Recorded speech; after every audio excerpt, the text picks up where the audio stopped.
Capitalism and communism limit universal experiences through the creation of omnipotent power resulting in oppressive systems. By limiting experiences such as love, humanity, and individualism, humans are dehumanized. Through this limitation, governmental forces and capitalism largely dehumanize and oppress their citizens due to greed. The creation of dystopian satires constructed through opposite ends of the political spectrum as oppressive powers challenge assumptions that such prevalent powers in our society do not hold the ability to largely oppress a subjugated population.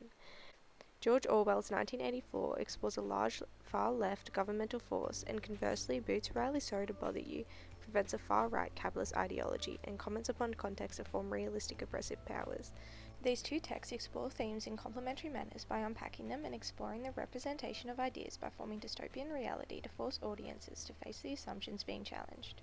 Oppression through the misleading of character challenges the concept and assumption that attraction is personal and not controlled by societal structures. Sorry to Bother You challenges this assumption through the juxtaposition between the outer sex appeal heightening as the inner morals become abandoned.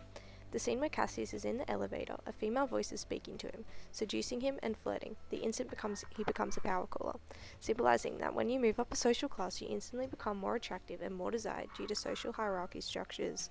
Cassius is also shown being flirted to by a woman who, before becoming a power caller, had no interest in him, heightening the power of this assumption Riley was playing into.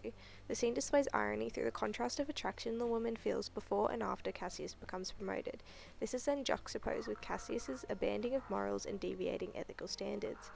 This corresponds with the notion that people fall in love with the idea of others, as Cassius only becomes more attractive when he moves higher up the corporate ladder, and others believe he is now more attractive due to societal standards. Riley uses this to convey how human emotions are seemingly controlled and regulated by collective structures correlating towards a human experience becoming altered due to the inconsistencies between thought and behaviour.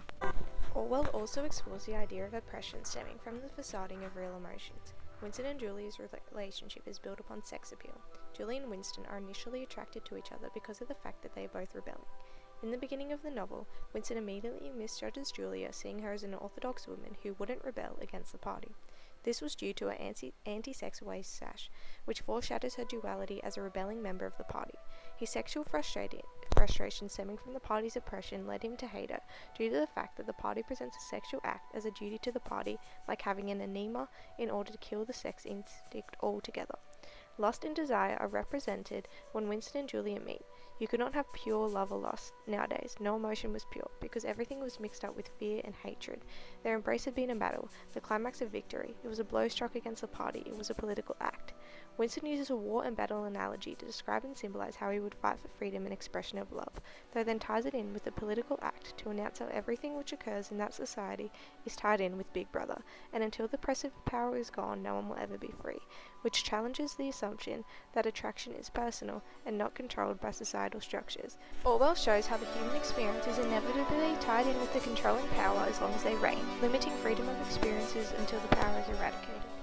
Dehumanization of the workforce through capitalism causes wide-scale oppression due to obsession of mass production of cheap goods. Boots Riley's Sorry to Bother You portrays the concept of humanity and the dehumanization of humanity, specifically within the workforce. Riley conveys a dystopian parallel to our current workforce. The leader of Worry Free wanted to create equisapiens which were a half-horse, half-human race. The CEO, Steve Liff, stated that they were to make humans stronger, more obedient, and therefore more efficient and profitable. Logos is used to create a logical-based statement which is rationalized within the creation of equisapiens would in fact result in a far more efficient workforce. The use of the equisapiens in the film is a hyperbolic representation of dehumanization in the workforce, which uses the dystopian far-right greed for power to the extreme, while commenting upon modern contexts of slave labor in developing countries, which are responsible for the production of 60% of the world's goods produced. The greed for mass production of goods in society, from obsession for money in capitalist-driven economy, results in widespread oppression through the commodification and dehumanization of humanity. Riley ignites the issue that gaining goods in society from slave labor and forced labor, the collective human experience, is inconsistent with its ideals of human freedom.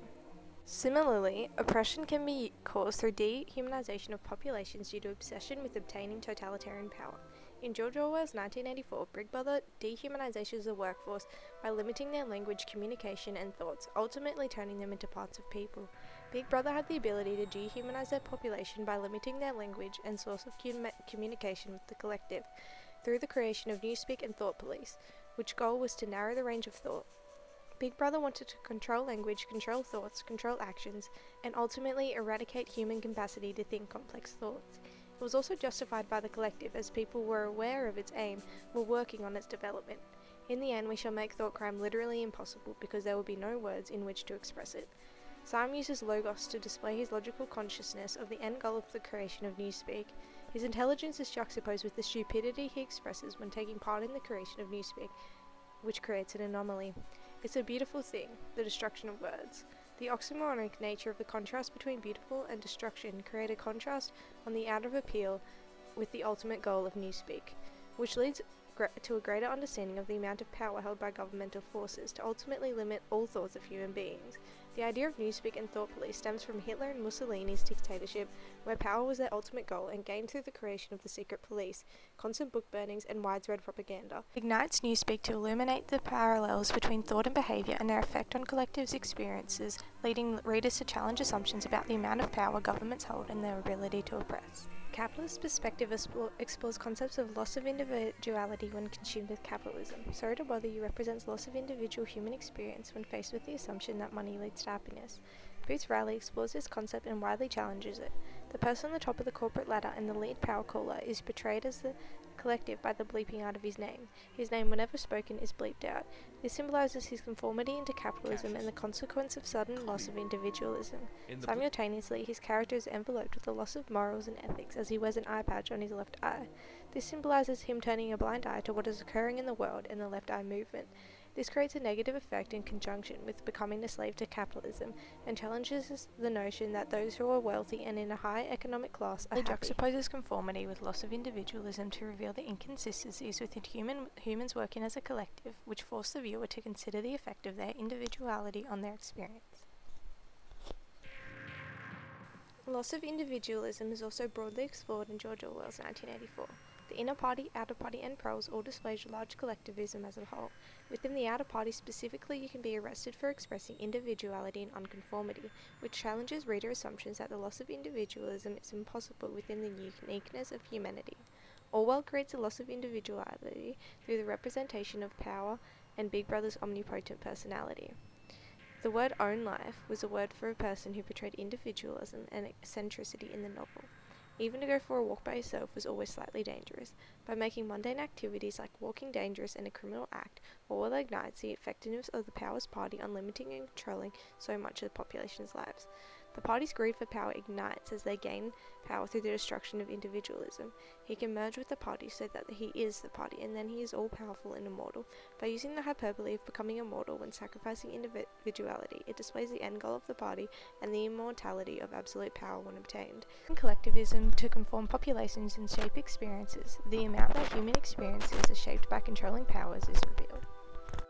By representing two contrasting prevalent systems in society, from far-left governmental forces and far-right capitalist ideologies, George Orwell's 1984 and Boots Riley's Sorry to Bother You create dystopian societies, which challenge assumptions that such prevalent powers in our current society do not hold the absolute ability to largely oppress a subjugated population. Two texts use dystopian satires to comment upon context to force readers to face their assumptions and lead to a greater understanding of the effects they can have on our collective experiences. Through the limiting of love, humanity, and individualism, populations are dehumanized and therefore oppressed.